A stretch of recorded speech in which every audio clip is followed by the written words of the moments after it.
Teachers of Reddit, what's your holy crap? This student is completely different from what I thought story.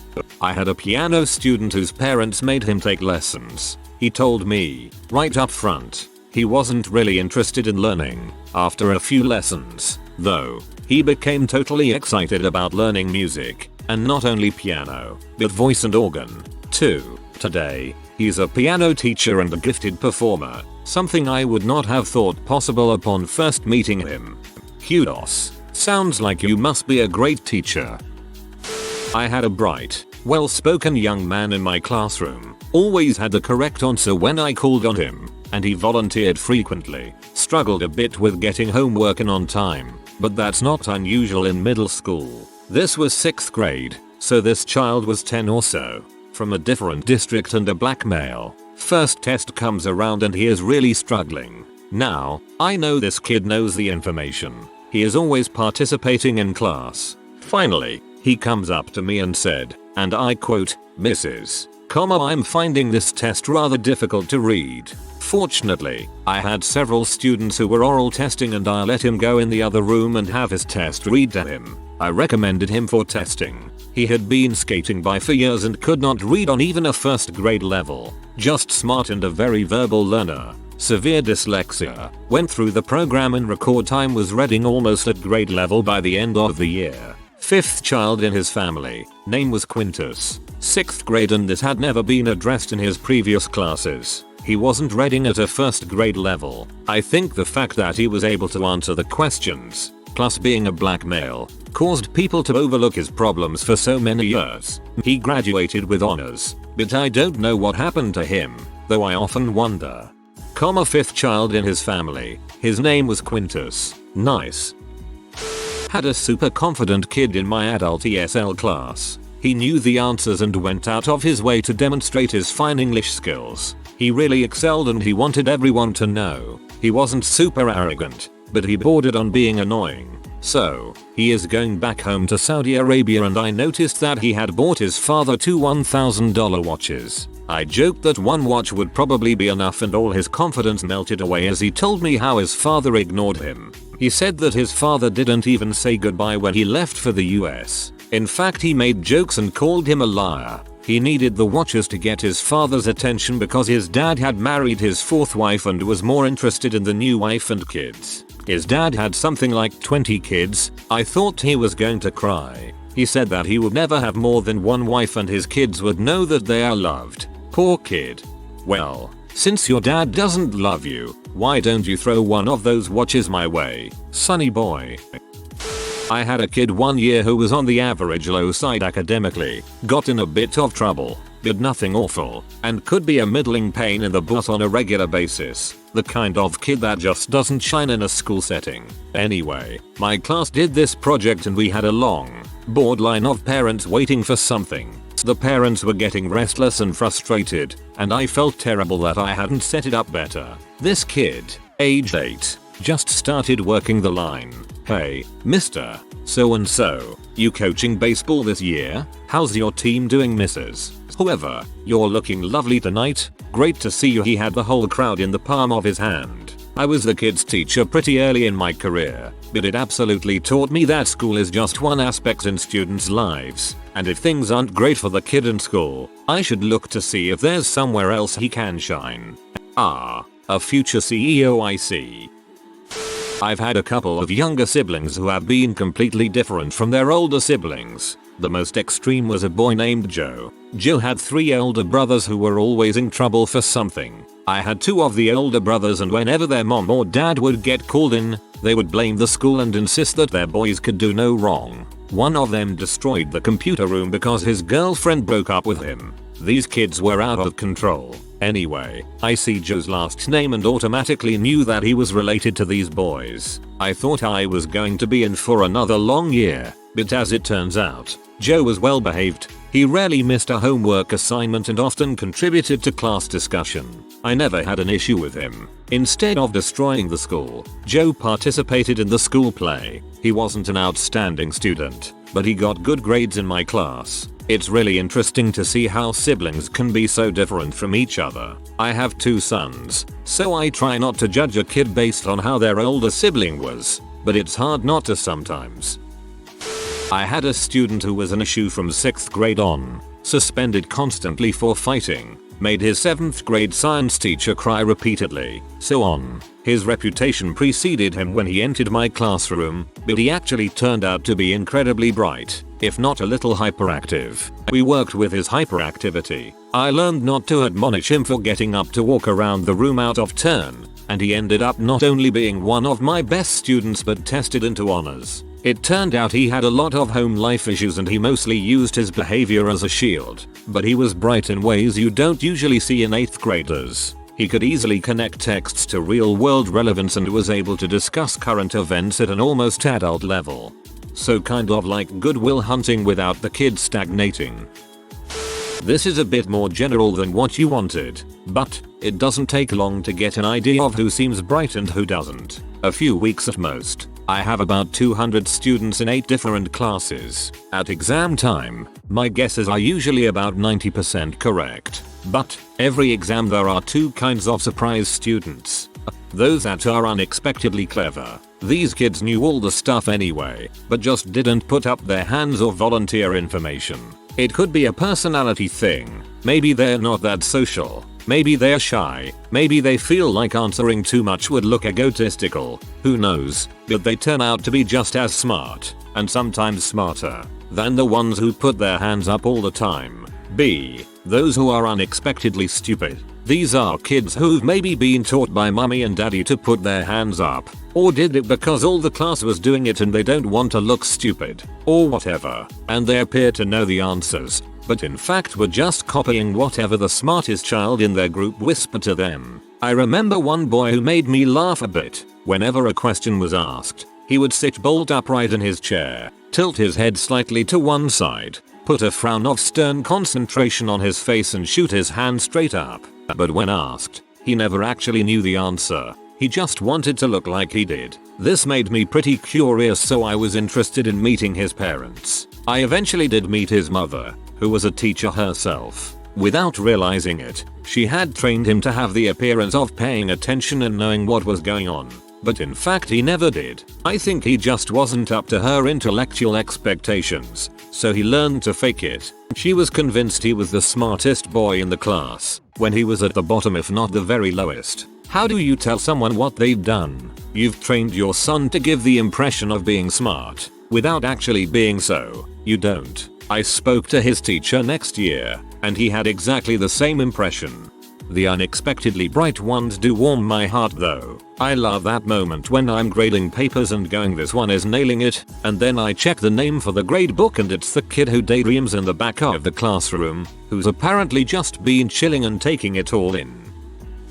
I teach Gen Ed English composition at a university. I had a student once who I assumed was coming to class hungover. He'd sit near the back and about halfway pay attention. He'd zone out during class activities, and he barely turned in anything. I honestly didn't think a whole lot about it, since there are usually a few in each class who just won't get it together and do the work. One day he shows up in my office hours and he's looking rough as heck. He tells me that he is addicted to H and wants to get clean, but his dad has told him he either has to enroll in college or get a job if he wants to live at home. I suggest that maybe a rehab program would be a better deal, but apparently that wouldn't be covered by the crap insurance his family has access to. This is the US. Several years ago, student us failing all his classes, and has a come apart in my office because he's scared to death his dad will kick him out and he'll go back to couch surfing at his junky friends' houses. So it becomes my mission to get this kid through English comp. When he's too sick to come to class, I make sure he has access to notes and lecture materials. He hangs out in my office when he's feeling too rough for class, and sometimes he just gets up and leaves class. But he's writing his papers, and he's learning stuff, and dang if he didn't scrape out a B. I've never seen a student work that hard against that huge of an obstacle before or since. This kid, who in week 3 I had pegged as a lazy party person, turned out to be a legitimate superhero doing something harder than anything I'd ever done. He's still one of my heroes, and also for the record he's still hammering away at a college degree, and after a few lapses here and there is over a year sober. We low-key keep in touch on Facebook. You're the crap. Had a kid transferred to us after an expulsion, autistic, had punched his previous teacher in the face. I had various meeting and training courses to prepare for this kid, learned calming techniques, anger management, physical restraint, etc etc. First day in and I'm feeling nervous, but it quickly turned out he was the nicest kid you've ever met. Bright as a button, helpful, funny, just a lovely kid to be around. It took a few weeks before he started talking about his previous school. Turns out the teacher was an abusive bee, used to make fun of him because of his very mild autism, tried to trip him up in front of his peers. I would have punched her too. Let's hope that teacher gets fired and that your student gets the justice he deserves. I work at a school where there is definitely a group of redneck kids who all drive big, loud trucks, wear giant belt buckles, and who miss school for hunting and fishing. It's not too surprising to me when some of these kids don't really have interest in reading novels and writing poetry and essays, so I at least always try to steer these kids towards writing about and researching things they would be interested in, like how hunters positively influence conservation, and the benefits of getting into the trades. Generally, their writing skills aren't great when they manage to turn papers in at all. Last year I had a kid we'll call Cody. Cody was one of these kids and he made absolutely no bones about not liking English class and writing. He would even ask me straight out what he could get away with doing in his essays just to get a C. I expected horrible spelling and grammar, no research, bullshitted or flat out plagiarized papers from him, and I was entirely prepared to see him the next year after he flunked out of my class. I mean, the kid spent my class playing online games and reading the farm co-op flyers. When I started getting his stories and essays, though, albeit very late, he wrote articulately and thoughtfully about his subjects, and he always got a much better grade than just a C. For example, he wrote a detailed and very original paper about the American dream and the characters in Of Mice and Men, but also how the book can inform modern society about how the dream has changed and how we can live our version of it. Even now when I see Cody, he always says hi to me and pokes fun at me because we both know that, even though he didn't like it, I can at least poke fun that he turned out to be good at English class. I still make sure to tell him that he shouldn't sell himself short or take the easy way, just because it's easy. I make sure Cody knows that he has talent that others might not see because of the snap judgments like I had made. He might like English more than he says. There are people who hate to write but do it very well, but they're not the norm. Sometimes students feel the need to perform not liking to write for the sake of their friends' perceptions. Used to tutor English for this Chinese kid for months. One day he was somewhat off. I didn't know he had an identical twin and that they'd switched places more than once before I realized such fact. Saving money by having you tutor one for the price of two. Not when I was a teacher, but in second grade our desks were arranged into clumps of 4. On the first day of school I found out that one of the students at my clump was actually named Lawrence Lightning. But he didn't show up the entire day, or the next day, or the day after that. Where was he? What was delaying him? Was he scaling Mt. Everest? Was he assassinating a dictator in South America? Was he presenting his discovery of the cure for cancer to the president? Was he liberating an enslaved alien race in an alternate dimension? My anticipation to find out kept growing. He finally came to school at the start of week 2. He was just a generic looking fat kid. He had missed the first few days of school because he was visiting family in Oklahoma. I was very disappointed. What a great name. I teach in China, and my students get to pick their own English names. One of my students was a very cute, friendly and popular girl named KFC. When I asked her why she was named KFC, she said because everybody likes KFC. I couldn't help laughing. I had a student one year who was a very proud lesbian and was never afraid to share with the class how disgusting men were to her and how not attracted she was to men. One day, another teacher frantically ran into my room stammering, crying, and pale as a ghost. I was terrified because I thought one of her kids was hurt. Someone died. Something horrible happened. Well, something traumatic had indeed happened. She walked in on the lesbian student having sex in the art room with a young man. Needless to say, that was surprising to many of us and not at all what we expected. I know a few girls who act like this and are super adamant about their lesbian lifestyle, but they've all ended up marrying or having kids with guys. It's so weird. It has happened so often that I'm suspicious when they're super loud and proud like that. I had a student glare at me silently the entire semester. In physical anthropology, I teach evolution and such, so thought he was a generic fundamentalist gritting his teeth for the credits or something. At the end of the course he came up to me and was like, "This was the best class. I learned so much. Thank you." Maybe his face just looks like that naturally. I've never seen a picture of myself where I don't look a serial killer's mugshot. I had a boy who was very quiet, very nice and respectful. He wasn't a great student, but after he made it through my class, he would come back to visit me every week or so. He was still at the school. He made me birthday cards, wrote me a letter for Christmas, etc. Last year he was arrested for stalking and sexually harassing a younger student. Totally not the kid I would have ever expected that from. I teach shop classes. Everything from electrical to plumbing to welding and so on. I always keep an eye out for students that I have heard from other teachers about, ones who cause trouble, as those are the ones I keep a very close eye on for safety reasons. This year, I got a student I had heard nothing but bad things on. Very rude, doesn't respect rules, doesn't do work. Thought he would be a handful. He's the best worker I have this year. Everything we do, he is excited to do it. It's awesome. I have had a lot of those students. They aren't a handful. They are bored. Either bored because they aren't being challenged or bored because they don't think that they can rise above that challenge. One grade 5 kid was always acting up, drawing attention to himself, not paying attention. Couldn't speak a word of English class in Korea. Could barely handle Korean. Bothered other students constantly. He used to be a headache every time because he was always bothering other students. Then one day I saw him hugging another student, both of them happy to sit hugging. Turns out they were twins and only saw each other sometimes at school because their parents divorced and the father took one kid that looked like him and left the other with his mother. His mother often went to China, so the kids might not see each other for long periods of time. He broke my heart. He was still a terrible student, but I gave him much more patience. As a twin this sounds awful. At that age I just couldn't live without my bro.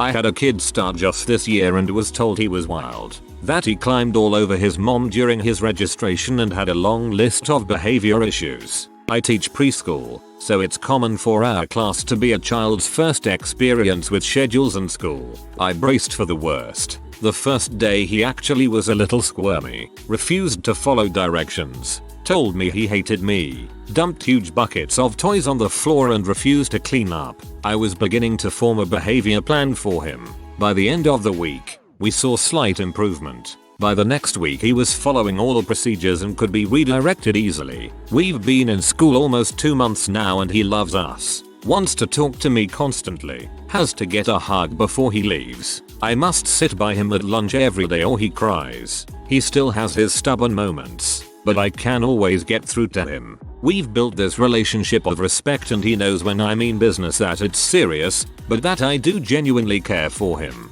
I've been blown away. I'm a new teacher and to see just a complete turnaround like that was astonishing to me. Sometimes all they need is a little consistent structure and TLC.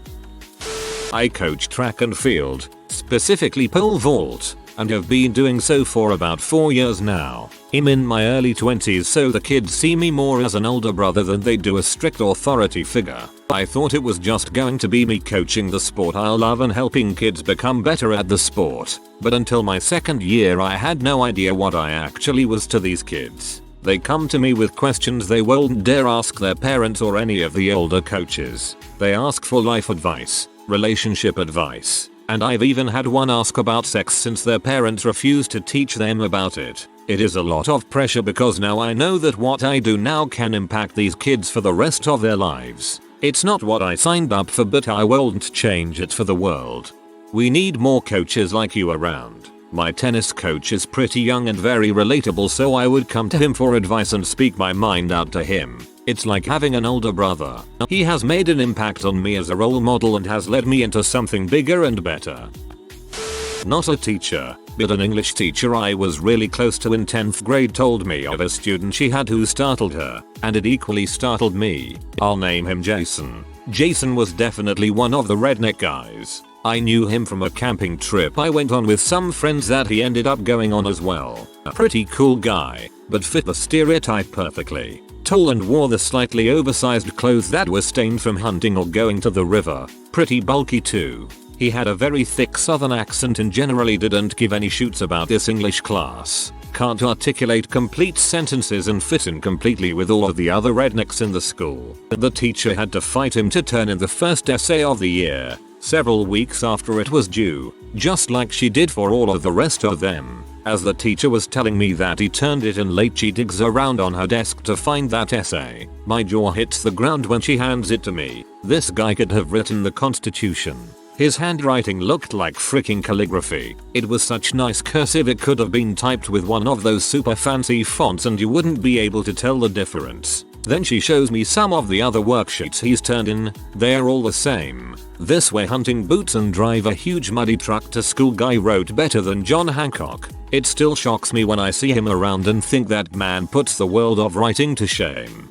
Was expecting something bad. That's actually surprising. Funny how the teacher liked it so much they kept it.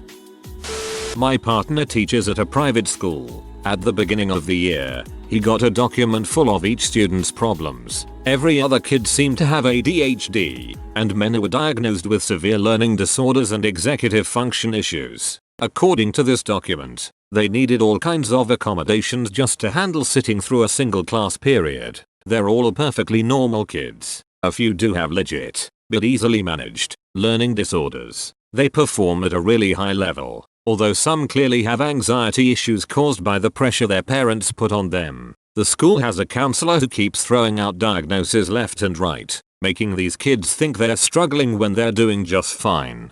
The counselor was probably looking for government money. The more SPED students a school has, the more federal money they get. Just a guess.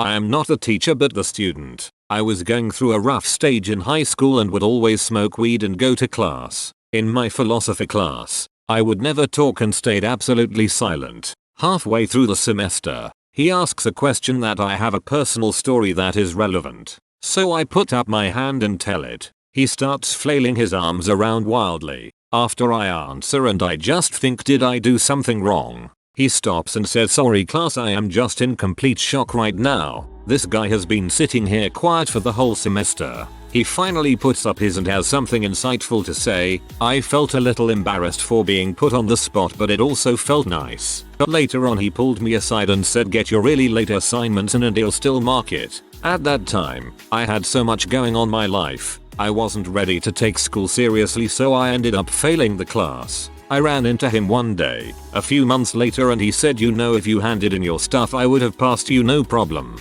I responded, I know sir, and I always appreciated that. Took a few years, but I am finally ready. I am in my first year of social work at college to help kids who struggled like me. When you get the ball rolling, that teacher would be pleased to hear from you if they're still around. Very first teaching job. I was naive, 21 years old, and from a very rural area. My first teaching job was in a town close to Wichita, KS. I taught art and had a kid who was in several of my classes. He was talented, but more than that, a very polite student, saying yes mom and doing whatever I asked with no hesitation. One day, he comes to school really early and tells me he needs his artwork sketchbook as his mom and him were moving away. When I asked when, he said they were leaving as soon as he returned to the car. Later, one of the other teachers filled me in. The kid not only was in a gang, he was higher up, and last night someone from a rival gang had shot at his house. And then they told me the kicker. The reason he was at that school was because he had been kicked out of all the other schools in Wichita for violence and had just been released from the juvenile detention center for violently attacking a young woman at a party. There were rumors he did a lot worse, but no evidence. Never would have thought he had an angry bone in his body until that day. If you are new to the channel, you can subscribe. I publish new videos every day. Until then, check another video.